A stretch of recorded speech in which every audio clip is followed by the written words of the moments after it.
Thank you very much, Russell. Well, first of all, thank you for joining us today, but also for the second day of the exchange. I know yesterday we heard about the Humanitarian Accountability Report, but we also looked at the findings and found that the sector is really still not meeting the commitments that we have made to people in crisis.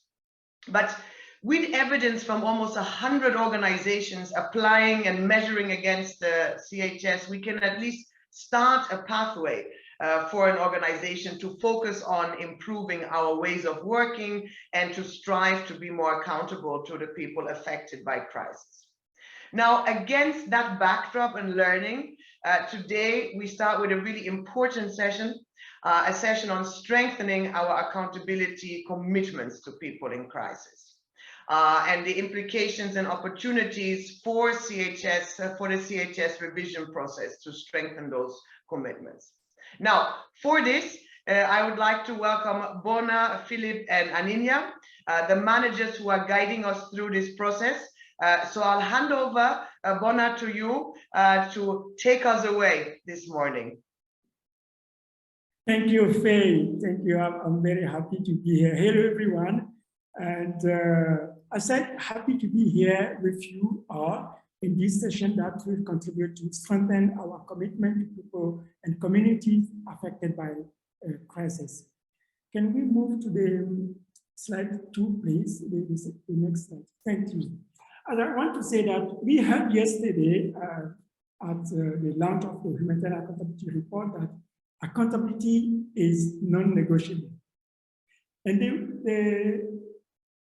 this is the slide on the session overview. In this session today, we will be welcoming an introduction. This is the I will say agenda, revision process that will be addressed by Aninia, stakeholder feedback. We have hearing and thematic discussion in breakout rooms, reflection from the CHS steering committee members. We are glad to have them here. Conclusion and next step in the process. So let's move to the next slide, please. What I was saying is that we heard at the launch of the Humanitarian Accountability Report that accountability is not negotiable. And I'm happy to show how the accountability is described in the CHS by saying the process of using power responsibly, taking account of and being held accountable by different stakeholders and primarily those who are affected by the exercise of such power. And I want to say I'm really happy and I like the fact that this is addressing the power dynamic or power imbalance that we have in our sector. Yesterday, we also heard that the organizations who are verified against the CHS are making significant progress on the most challenging commitment, especially the one on protecting from sexual exploitation and abuse. So we have in our hands, we have a good and powerful tool that is driving the change we would like to see in our sector. I want to say personally that I'm very proud of working with the CHS because I see if this standard is applied by everyone involved in working with people who are in crisis, the standard is a really good and powerful tool to ensure people we are working with are in safe environment, are respected, and keep or bring back their dignity. This is very close to my heart. This is why I'm very motivated on working with this standard. Can we move to the next slide, please? We have also seen in the experience of applying the CHS since its launch in 2014, that taught us a lot. And this is an opportunity to reaffirm the commitment to people in crisis. The revision is for us an opportunity to build on the experience so far and strengthen the CHS. elements here that we will need to work on: reaffirming and consolidate our commitment to people who are affected by crisis, have an accountability framework that addresses the imbalanced power relationship between aid organizations and people in crisis, and ensure the standard is accessible and user-friendly for a wider number of stakeholders. Your voice here and engagement in this process is very critical. And as you need to stand by the commitment, so I'm joining Faye to wish all of us a vibrant session today. I want with motivated for this session, I want to hand over to Aninia now to continue and gather through the process of the revision. Thank you very much.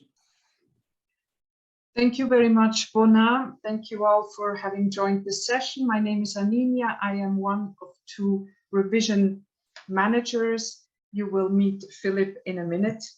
I would like to quickly run us through this day. This session, we have 90 minutes. We will start with a little bit of a discussion with you all on what we have heard so far around the revision. We will then go into 5 breakout groups. You can choose your group, and that will be 30 minutes discussing a particular subject, and then come back into plenary, have a discussion round with the steering committee members we have here with us today, and then look into next steps and how you and your organizations can get engaged, and then close. The first thing I would like to do in the next slide is to remind us all what's ahead of us. We have the goal to launch the updated standard at the end of next year. And there's a lot of work to be done between now and then. We are currently in the first consultation phase, focusing on the current CHS and seeing how we can build on the learning from the last 7 years and on feedback received during this consultation phase, to then go into the next phase, which is from the end of this year until March, where we will analyze the feedback we've received and the learning, and we will start proposing revised, updated versions of the CHS text. And that will then go to a second global round of consultations between April and June of next year. We will then again analyze, review the feedback we've received, and start bringing together the updated CHS. It'll go into one other consultation round with those who have already provided feedback to ensure that we got the feedback right. And then we will go into finalization, sign off, and production of the standard, and we will launch it in December of next year. So you see there are several moments in which we invite very actively your participation, your feedback, your involvement in the consultation process. We will get back to that at the very end, where we look at next steps. For the moment, this is what I wanted to share, and we will go to the next slide, and I will hand over to Philip, who will get you activated. Thank you. So thanks, Aninia. My name is Philip Teminga. I'm with Aninia, also helping to facilitate this process. And just to say, throughout this process, we have already reached out to lots of organizations and individuals, and we're getting some of that feedback already.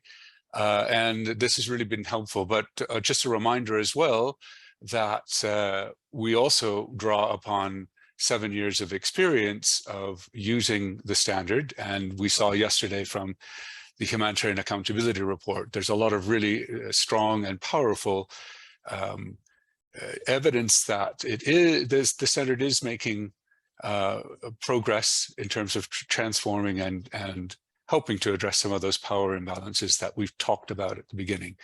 What I'd like you to do is, if you can, please go to slido.com and enter this code. And as you do that, maybe just answer just a few questions just to get us started. There's also a QR code if you want to put your mobile phone up against the screen and use that as well. And just some very simple questions to get us started. And it's also a chance for you to give us some inputs as well, and use that as a way to then review about things that we have been hearing and we have learned already through things like the Humanitarian Accountability Report over each year that it's published. We gain a little more understanding about how the standard is being used and how it's shaping and influencing how we understand and apply accountability. Okay, so let's just give you all of 1 minute. And just as you're looking at that as well, please do use the chat function here to introduce yourself, raise any questions that you might have.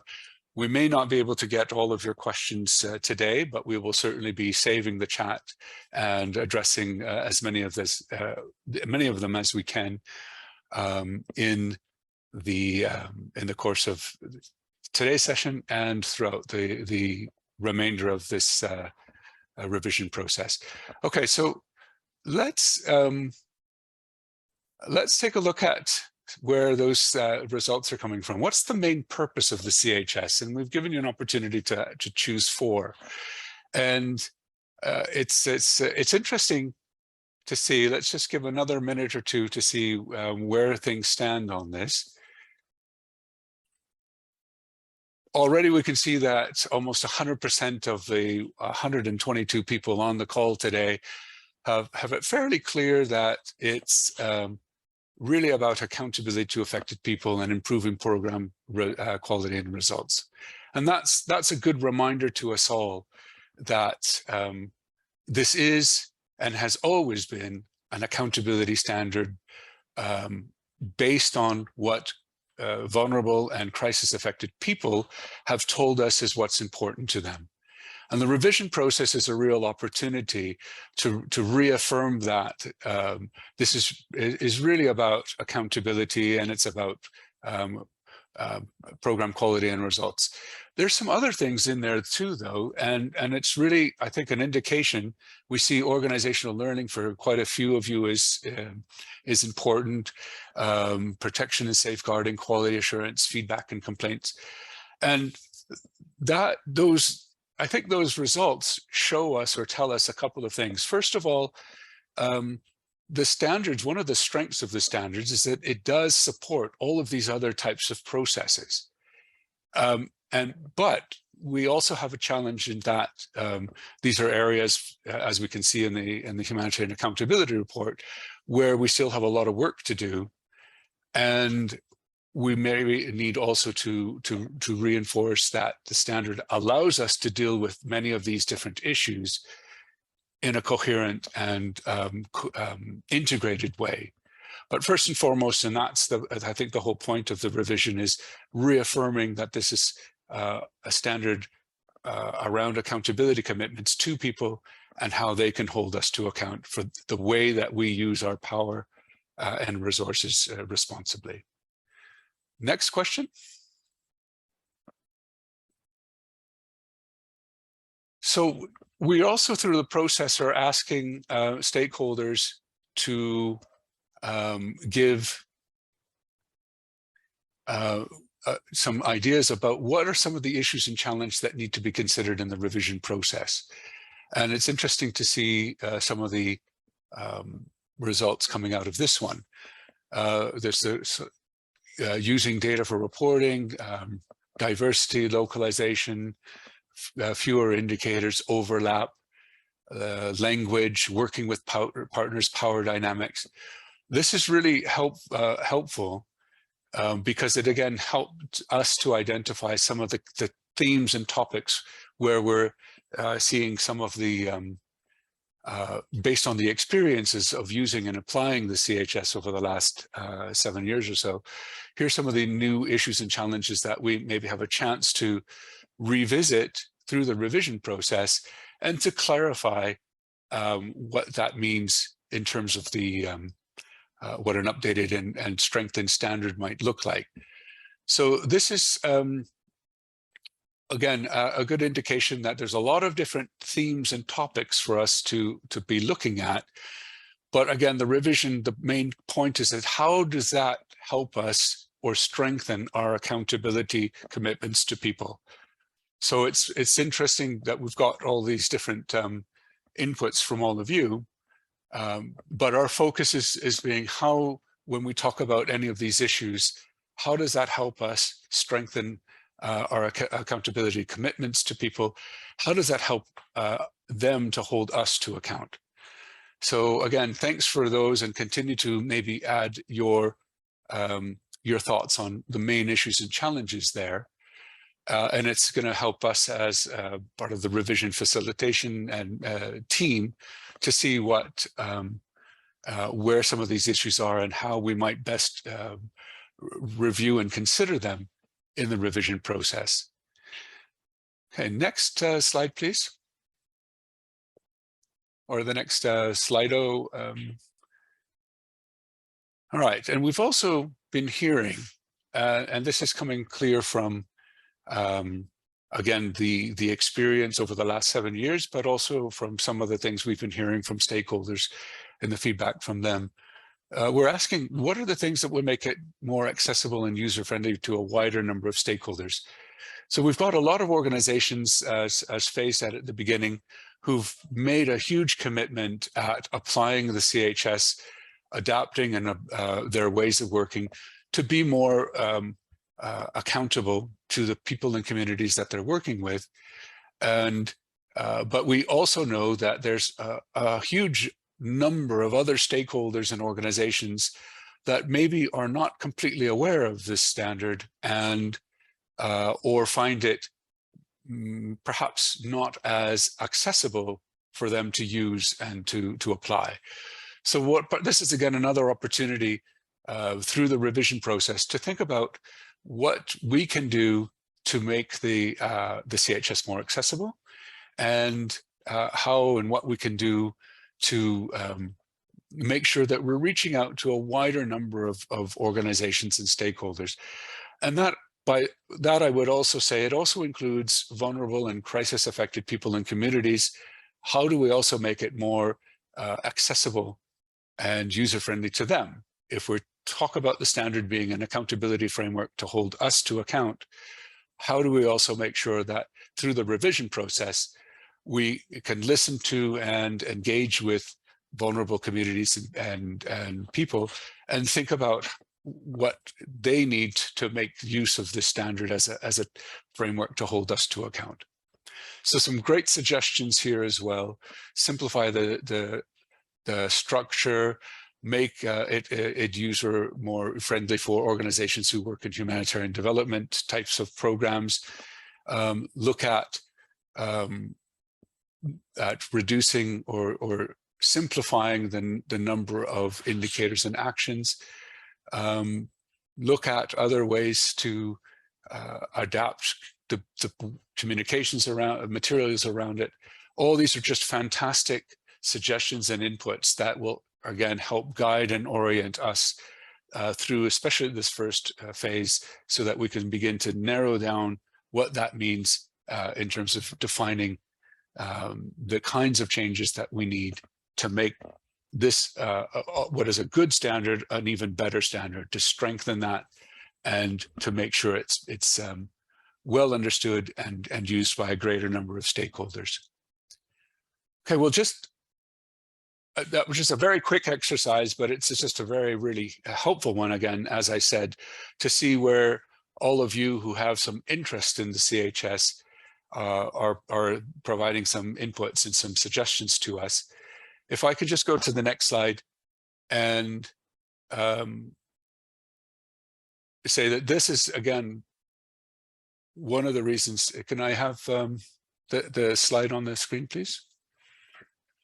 So just to, again, what we've been seeing from the evidence over the last 7 years, what we've been hearing in the engagement with stakeholders so far, is that's really an opportunity to reaffirm the commitments to vulnerable people and communities. It's a chance for us to incorporate issues that are coming up without taking it away from keeping it a simple, coherent standard around accountability to crisis affected and vulnerable people. And we've been hearing that, again, whatever we can do in the revision process to make this more accessible and user-friendly is critical if we're going to build on the experience so far and reach out and engage more and more stakeholders. So maybe would like to just stop there and thank you for this initial set of kind of really interesting feedback from all of you on today's session, and remind you that these kinds of inputs, you don't have to wait for the next CHS exchange to start to provide that inputs to us. And we'll come back at the end of the session to highlight some of the other ways and channels that you can use to start giving us some feedback on where you think the CHS can be strengthened and where it can, again, we can consolidate and build on the really positive lessons learned so far, but also address some of the gaps that we've been seeing, as particularly those that were highlighted in yesterday's Humanitarian Accountability Report launch.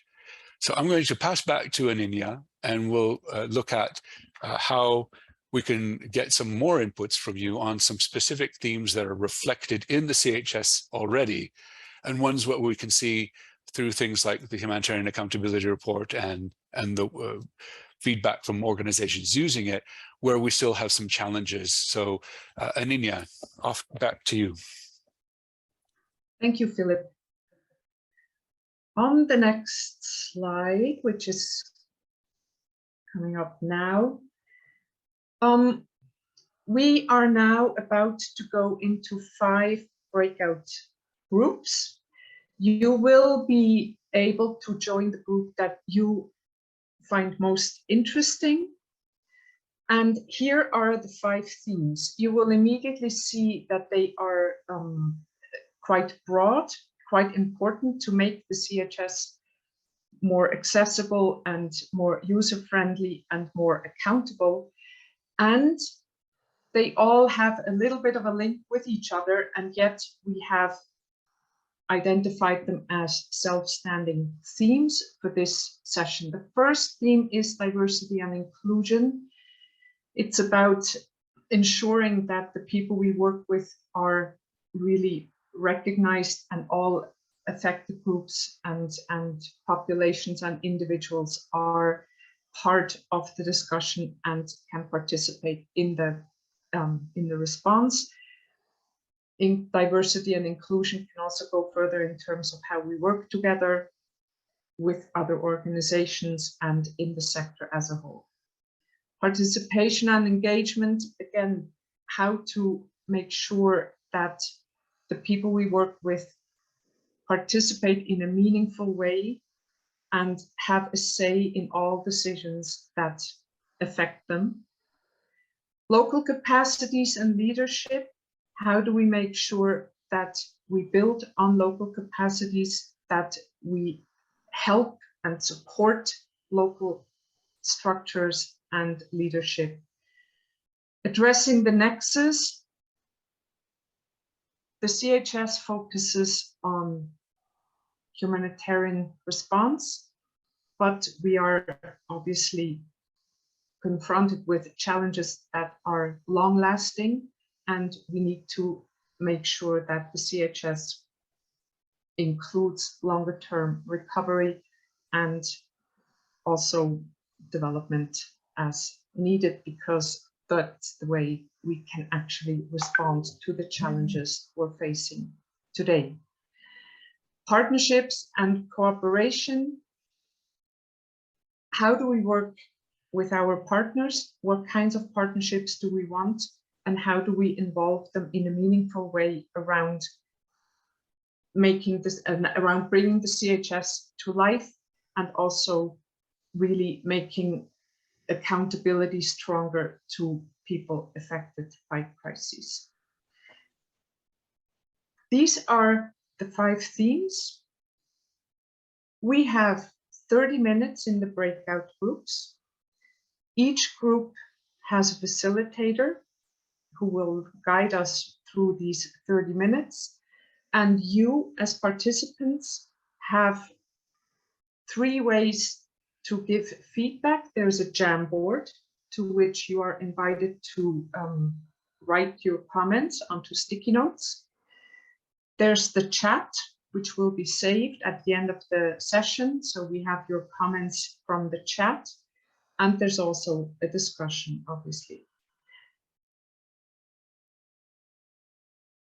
I think that's all I have to say for this moment.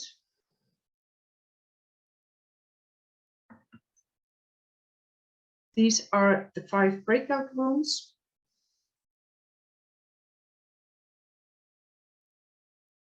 And we got a question around how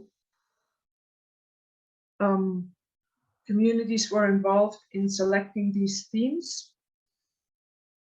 We have selected these themes based on the feedback we have received so far from those people who have been involved in the revision process.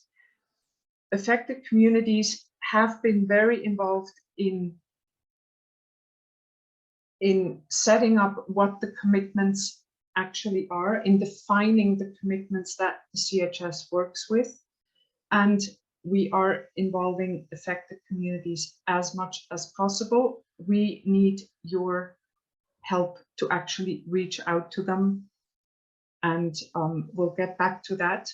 For the time being, I think these are all themes that we have heard from affected communities where they feel they would like to be more involved. They would like to be heard and to be active actors in their own recovery process. And we hope that these 5 themes all contribute to that discussion and to strengthen the voice of the affected people. Thank you. So, may I ask that we open the breakout rooms, that we allow people to be able to join?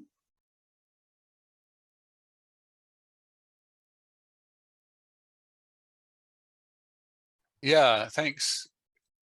What I think I'd like to do for this next part is just quickly ask the facilitators of the different groups to just give us a quick 30-second kind of reflection on what you've been hearing and what struck you as interesting out of these discussions. And again, we've got the Jamboards, we've got the chats, I hope, saved, so some, I'm sure, very rich discussions there. And again, a reminder, this is just one option for us to continue these discussions beyond, and we'll look forward to continuing this on. So let's hear from maybe group 1. Melissa, any reflections and kind of top-level headlines that you'd bring away from that discussion? Absolutely. Thank you so much to my lovely group. We found even with a short time, a convergence. Diversity and inclusion needs to be very clearly explained and very clearly infused into every commitment in one way or another. It needs to be embedded throughout, number 1. Number 2, we really need to, beyond the core humanitarian standard and whatever way the form it takes in its revision, is we need to support organizations to take that standard and live it with very concrete, good examples, very applicable, really inspiring one another within the movements of how we can be diverse and inclusive going forward.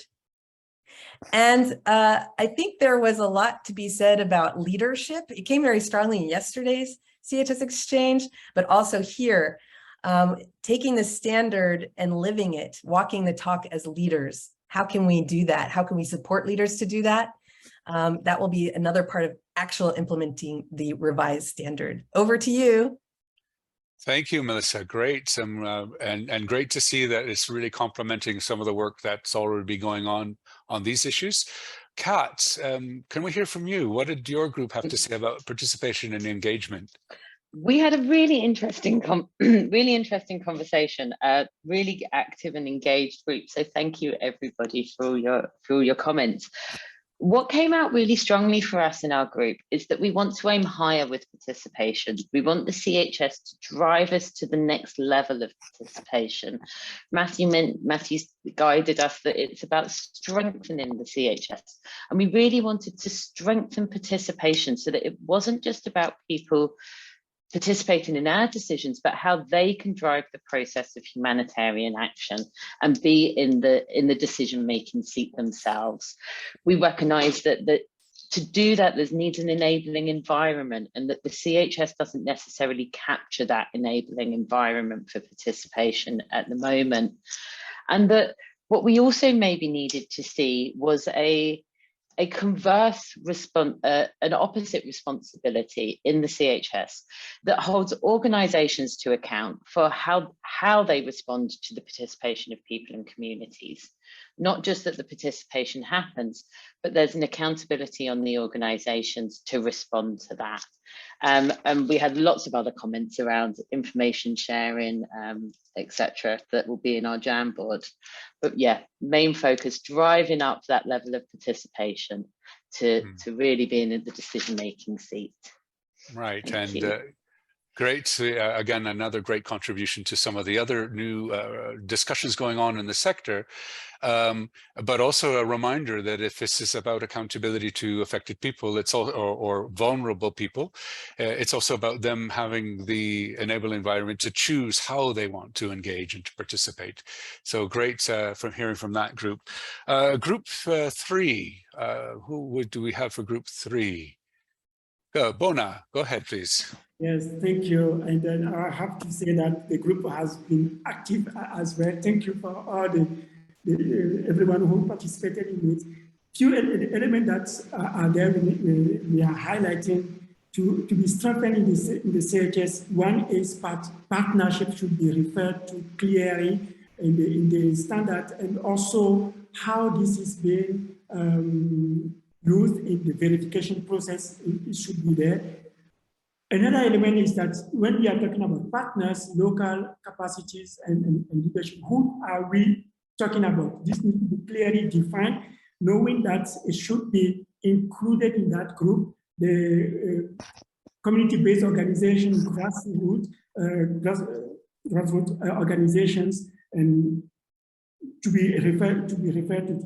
Another one is that to really acknowledge the knowledge, local knowledge, and indigenous knowledge that are there, and value this knowledge.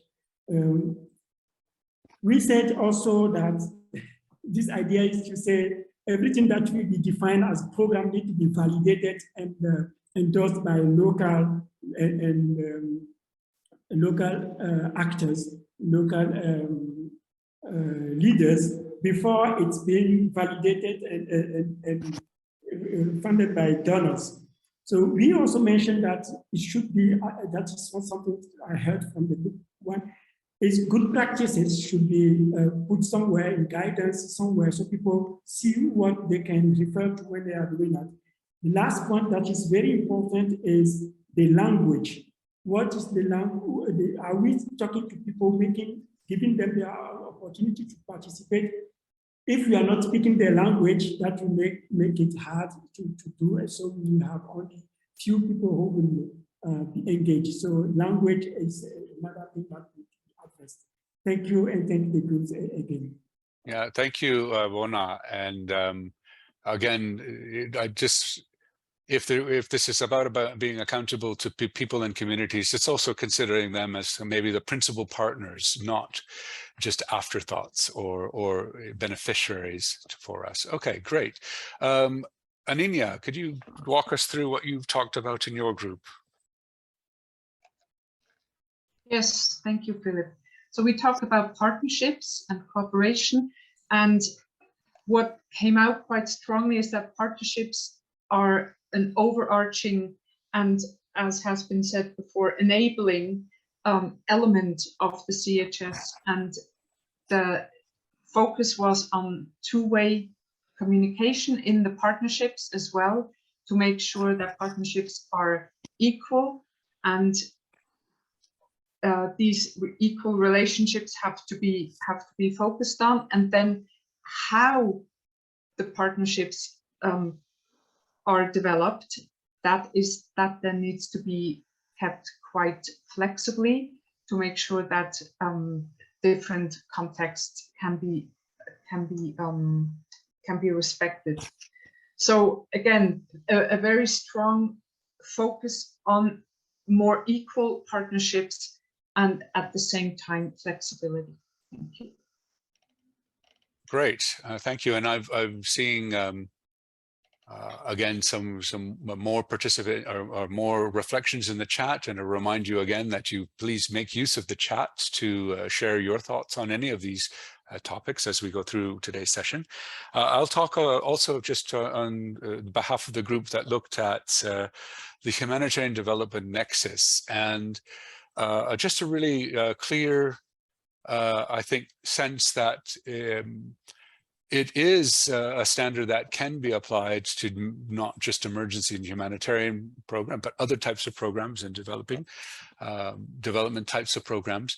But the very language of the standard itself makes it difficult sometimes for actors working in, say, a more development type of contexts, or using kind of development type of language, to see that this standard actually has some relevance and meaning to them.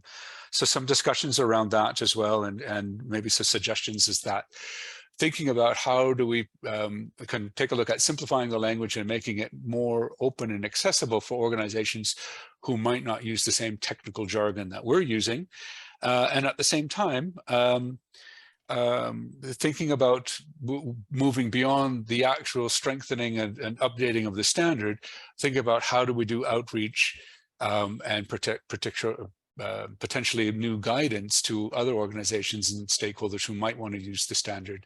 So that was a very interesting discussion. All of these topics, as I said, we've got the Jamboards, we've got the chats from you, and the reflections from the facilitators. This is all very, very helpful inputs to help us to narrow down what it is we need to specifically strengthen the standard and build on what we've learned already. It's also, I want to think about this as just, again, another point in time where we're gathering these inputs, and encourage you all to continue to reflect on these themes and provide your individual or your organizational feedback on these important issues like diversity and inclusion, participation, partnerships, supporting, acknowledging, and prioritizing local knowledge and capacities and learning. Those are really, really important themes that are in the CHS already, and your contributions today and throughout the rest of the process are really going to help us to narrow down what we need to do to strengthen that, to really, really make this an accountability framework that works to support more effective and equitable power relationships along these different dimensions. With that, I'll just hand over to Aninia to maybe introduce some of our steering committee members who have been joining us in the breakout rooms and the discussions, and let's get some reflections from them as well. So Aninia, go ahead, please. Thank you, Philip. So we have 3 steering committee members whom we have placed in 3 of the breakout groups. We have with us, so first, the steering committee, the CHS steering committee is an important actor in this revision process. They accompany us in the process with their advice, and they're very important in keeping us on track. And so we are happy to have with us Umut Dilara Baycele from Mavi Kalem in Turkey. We have with us Matthew Carter from the Paul International UK, and we have with us Charlotte Dufour, board member of Groupe URD, all 3 of them steering committee members. And we had with us also Mihir Rabat from AIDME, and he, for family reasons, was not able to join today.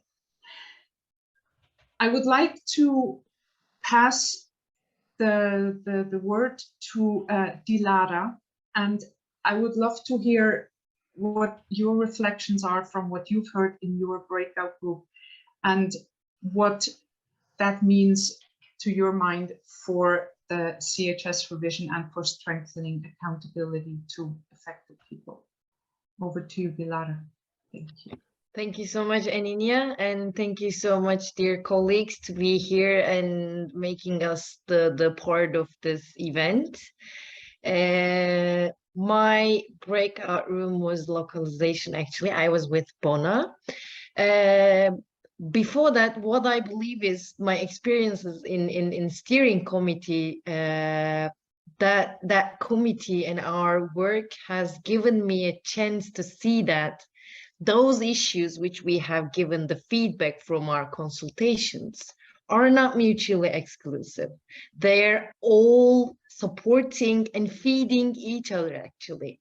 I was in the break room, localization break room, which you might know that there are 3.5 million persons of concern in Turkey. So we have a fruitful zone, actually. We have lots of people, and on the other hand, we have grassroots as well. So localization is a great chance in Turkey, actually, but we also talk in the breakout room as well. Language is a big issue because we cannot disseminate the humanitarian standards around as it deserves.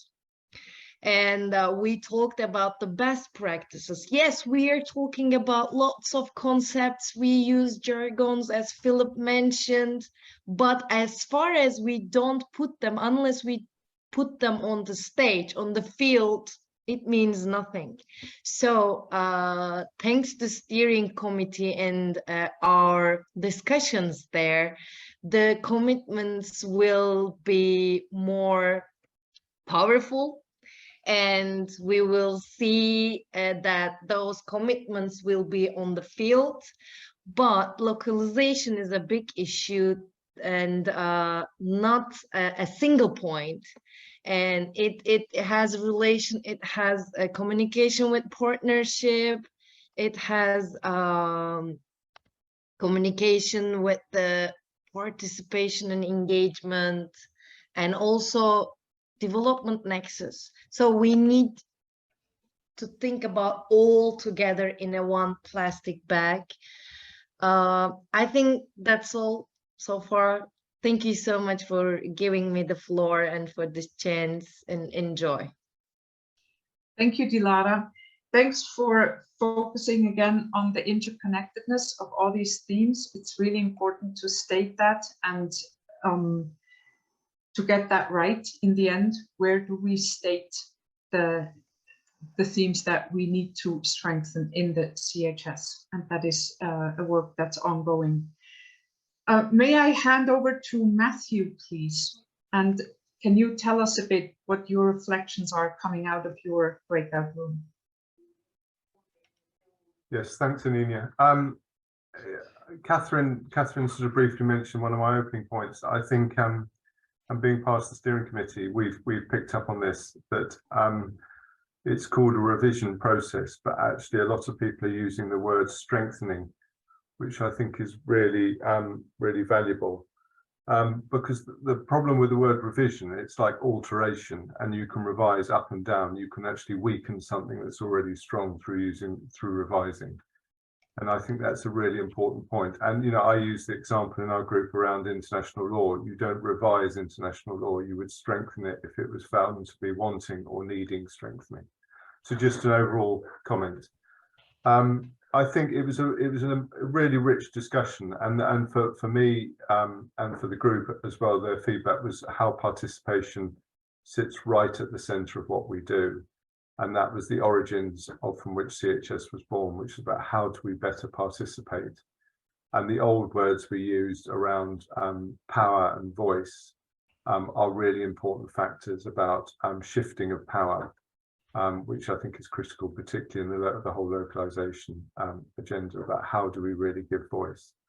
And then there were lots of comments as well from across the group around how we need to be more inclusive within this process. So it's not just coming up with participation is really good, but how do we participate within this process and allow those we're working to support to have a voice within the final decisions of this process as well. So it's not like great participation is wonderful, off you go. There needs to be greater inclusivity of participation throughout this process and for the future. And I think so. And then the other thing was also around the engagement side. There was also a sense that participation there needs to be within this process a bit more unpacking about what we mean, rather than just using a number of words, because people have different interpretations of both. Yep, I think I'll leave it there. Thank you. Thank you, Matthew. And thanks for reminding us that this process is a strengthening process, an updating process, and that we really all make sure that we build on what has been a very well functioning and strong CHS over the past few years. The last steering committee member is Charlotte Dufour. May I pass the word to you, Charlotte, a few reflections from your breakout room. Thank you. Thank you very much, Aninia, and thanks to all the group for great inputs. What struck me in our conversation is that there's really a common desire to improve the quality of the partnerships. I think we spoke not just about partnerships per se, but the fact that they should be mature, they should be equal, two-way. There's a lot of comments now in the chat on the importance of mutual capacity building, which I think is really important. Also the fact that they should be adapted to context. But we also had some examples of the challenges of the partnerships in practice. Some colleagues were highlighting the gap between the discourse of the organization at headquarter level, which signs up to the Grand Bargain and Charter for Change, but at the field level, their staff are not at all behaving in line with those practices. Some highlighted the importance of a policy, but also really implementing the policy of partnerships. Another challenge that was highlighted is sometimes the tension between the need for transparency, accountability, and avoiding corruption in the partnerships, but at the same time, the need for partners on the ground to really have the flexibility and rapidity to respond, especially in complex situations. So for that, the one comment was the importance of preparedness as key. But a last challenge, which I find particularly relevant, especially as localized partnerships are essential for the localization process, was the need to be aware of the political economy of where we are operating. Where are the partners coming from? And one colleague was saying, what do we do when we engage with partners we don't necessarily agree with, who don't share the same values, the same principles? Because what are all the non-traditional partners, be them religious authorities or particular civil society organizations, which may not be on the same kind of vision? Do we partner with them? And I think that's something we talk about relationships, and I find sometimes in the humanitarian aid sector, we talk about words like community, as if a community was a unified set of people who all agree and all have the same objectives, but actually often communities are really cut across, are cut through with conflicts or diverging interests. And so we need to be very aware and not too naive or idealistic, but so that importance of knowing the political and social context within which we operate. Going back to the CHS though, something you said, Anina, was really strong, came across. It's partnerships in the CHS is not just about a particular commitment, but really a way of implementing all the commitments, as Lola said. And in that regard, we also had interesting examples of interesting example of conversational spaces, which showed the importance of not following into too much procedures, but making sure we have spaces where people can engage, can trust. I think this was the Red Cross in Malawi and Ivory Coast who did that, and found that when these spaces were created, the relationship could grow and feedback and insights on many aspects could come up. Finally, as some concluding thoughts from myself regarding the revision, which is, I think, relevant for all, I think the themes we are looking at this morning call upon us to look at the overall positioning and internal posture that aid workers and aid organizations take as they engage in the relationship with affected populations. My sense, having been in the sector for 20 years, and 20 years ago, I was working on the global study for participation, is that we are still in a mindset where the aid we are bringing is external to the population. And this is reflected in our language. If we're localizing something, it's by definition something external. If you're participating to something, it's usually participating to something that is external to yourself. And so we are saying we want to change, but actually the way we're framing things is just strengthening this system of external aid workers coming to save poor people who have no capacities, and basically perpetuates this paternalistic approach we're actually trying to all get out of. And I think we really need to address the language, the mindset, the posture that underpins the entire CHS so that it can really achieve what it's been trying to achieve from the beginning. And I think it's about co-creation and building from the ground up and working in relationships that are mutual learning and risk-taking and being okay that we can make mistakes. Otherwise, we just have something sterile, and that's just two procedures. It's about working together. Thank you. Thank you, Charlotte. Those were very powerful words, and you see why it's so important to have a steering committee to have these discussions as well. Very, very in agreement with you that a lot is about the language, about our posture, about the mindset, and making sure that the CHS reflects this opening of mindset and the stronger inclusion that you just mentioned. And that goes across all 5 topics that we talked about today and beyond. So thank you very much to all 3 of you, Charlotte, Matthew, and Dilara. Our next step is... Aninia, we're running out of time, so yes. Can I suggest that we put the slide up on some of the next steps, just to let people aware of what's coming next, and some of the contact details which we put in the chat already. As we're running to the end of our session, just trying to wrap up and also allow Tanya Wood from the CHS Alliance to maybe share a couple of final thoughts. First, of course, we're really, really delighted with all the different inputs from today. Thank you so much for that. And we are looking to consolidate that, and we have other consultation opportunities throughout the rest of this year. You can please go to the corehumanitarianstandard.org website, and you'll see more about the revision process and background to that, along with some of the tools for you that you could use to provide your own inputs, your organization's inputs, and even if you're working with communities, to get their inputs as well.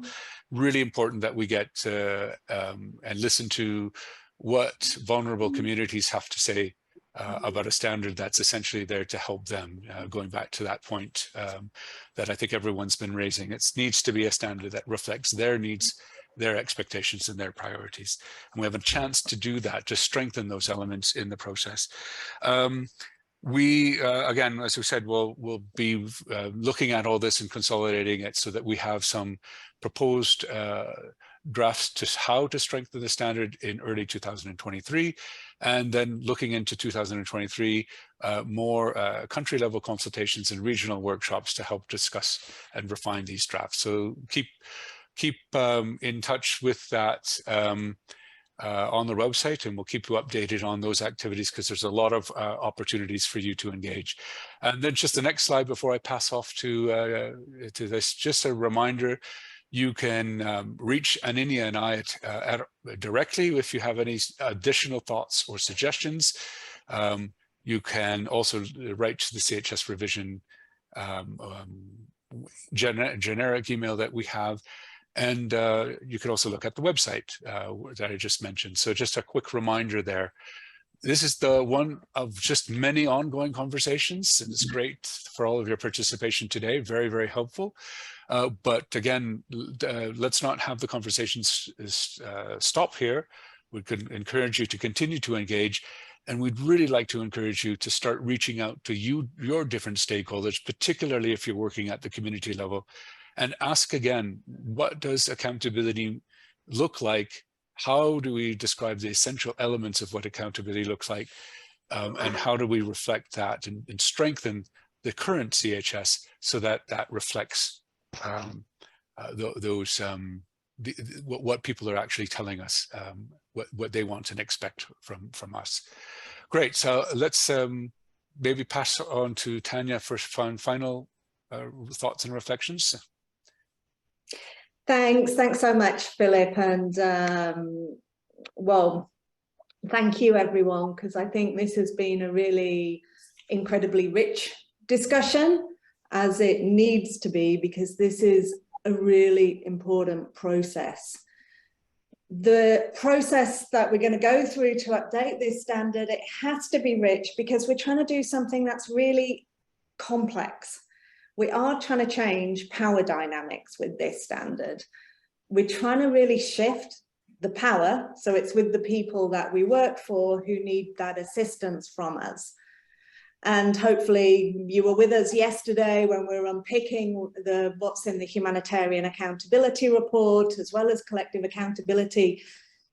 It is complex what we're trying to do, and yet we have this incredible tool that is enabling us to do something that's complex in quite a simple way. And we do need to, through this revision process or updating process, strengthening process, we need to be able to battle with, we're trying to do something complex, and yet we need to keep it simple. And we need to keep it simple because this is a tool that really goes down to the absolute fundamentals of working with people. It's about treating people with dignity. It's about listening to opinions, respecting people's right, and at a real minimum, not causing any further harm. And that's what we've got to keep the essence of the core humanitarian standard on.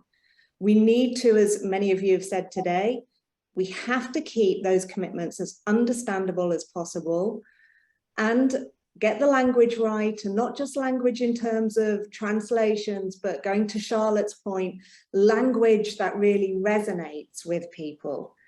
We did have, and we do have, the CHS commitments in plain language. And when you look at those, it does boil all of this complex indicators and all the way that we measure and hold people accountable, but it really does get back to those fundamentals, and we need to keep that at the forefront of the work as we go through this process. So I suppose in my closeout to you all, the simplicity through this process, can we please try and keep that kind of, the simplicity is the power that we have to try and keep this not about us, but it really is about getting those commitments articulated in the right way that people can hold us accountable, so that every single organization that has a privilege of having some control over resources for those who are in really dire and critical need can be held to account on those commitments. So incredibly rich. I think you all recognize how important this is. That's why you're here. And I just want to give my gratitude to you all for being part of this process. Today is just one part of a really rich discussion that we'll continue to have. And I just want to close with a kind of a huge thank you to the steering committee, particularly those members who are on the steering committee that are with us today. And a special thank you, of course, to Sphere and Group URD, the fellow copyright holders in this process. Thank you for being with us. And Faye, I think I'll give you the floor back. Thanks, Faye.